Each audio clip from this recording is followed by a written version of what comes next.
biggest problem on the planet today is fear. It's been a problem for a long time, but it's a huge problem now.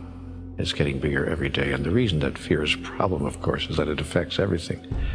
Everything we think and say and do, all the decisions and choices we make, all of our reactions, all of our responses, everything that we're experiencing can come from only one of two places. Conversations with God has made that very clear to me. We're either coming from love or we're coming from fear. And my observation is that most people, most of the time, and myself, more than I would like to acknowledge, coming from fear. So we have to look at our fears and find out, what is fear anyway? What is it all about? What are we afraid of?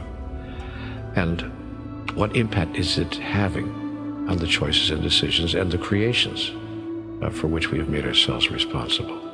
By the way, that's one of the first fears that there is, the fear of being responsible, the fear of placing ourselves in a position of responsibility for all that we are creating. So fear is the first aspect of the human experience, as I understand it, that we need to work very hard to heal, and I might even say to transform. You transform fear, and you transform the world. Now let's take a look at what it is that we're afraid of. First of all, as I observe it, we're afraid of life itself and so much that goes on in life. We're afraid of life because we're afraid of death. Conversations with God says that all fear ultimately is a fear of death. If you're not afraid to die, then you're not afraid to live. But how can you not be afraid to die? Well, you cannot be afraid to die if you understand what death is, and as a result of that understanding, you understand what life is. The wonderful book Home with God in a Life That Never Ends explains all this in extraordinary detail.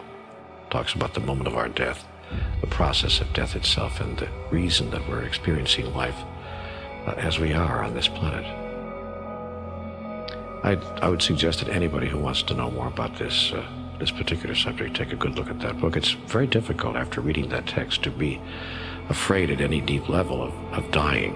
And when that fear goes away, as I said, then fear of life disappears as well. We're afraid of nothing and no one because, and there's a very good reason why. See, all fear is based on the idea that we need something. That's what fear is, really. You want to know what fear is defined?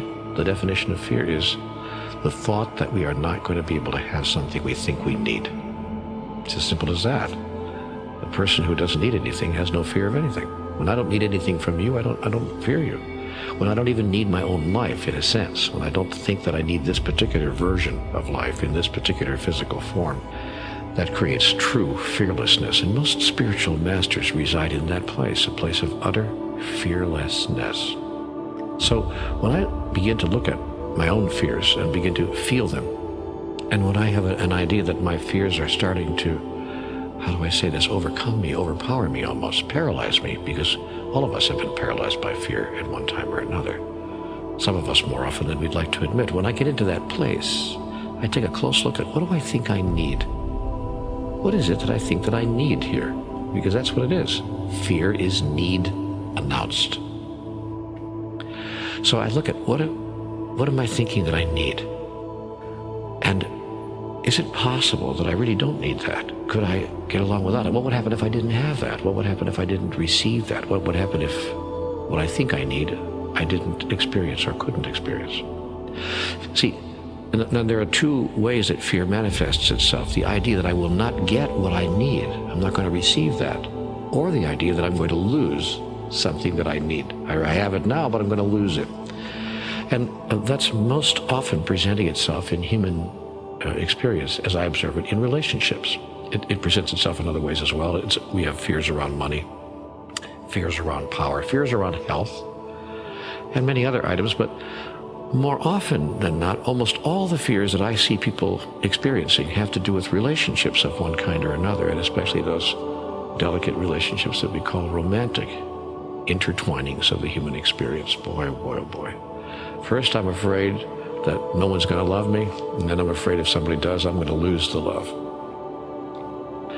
And how I solve that, when I do, except when I don't, but how I solve that when I do, how I get into a place of what I want to call spiritual health, is when I understand who I truly am and that I actually don't need the love of another. or any other in order to experience who I truly am, in order to experience serenity, peace, joy, happiness. Every time I think that my joy is obtainable, or that I'm sourced with my joy comes from someplace outside of myself, I get into fear. Every time I'm clear that the source of my joy does not exist outside of myself, but is given to me, from me, by me, my fear disappears. And here's the irony of that. I then become much more attractive to people, and what I was afraid of, that people would walk away from me, in fact, doesn't happen. The reverse happens. People are attracted to me, because all people are attracted to other people who are firm and strong, not arrogant, but aware, and reside deep inside of themselves, because nobody likes to be needed. Because if I feel that you need me so much, then my next fear will be I can't give you what you need, and that's why I'll lose you, you see. So people who present themselves to the world as serene and peaceful and joyful and innately happy, these are people we say are together, they have it together. These are people who are aware that their happiness, their joy, and their peace comes from within. That's words we hear from every spiritual master. We hear them in all the spiritual books. But that experience is attainable. We can find it. We can go there. And that's, I think, the spiritual journey. That's the path to transformation. That's the movement away from fear. Someone once said to me that there's a great acronym for fear: feeling excited and ready. Oh, I love that. I had a great teacher say to me one time years ago, call your fears adventure. What a great thought. So I'd like to maybe leave you with that thought for today. Whatever you're afraid of right now, realize a couple of things. One, it's not real. You're making it all up. Two, if the thing that you're afraid would happen actually did happen, you and I would still be here tomorrow. It really would make no difference at all. Unless, of course, you wouldn't be here tomorrow, in which case it absolutely would make no difference at all.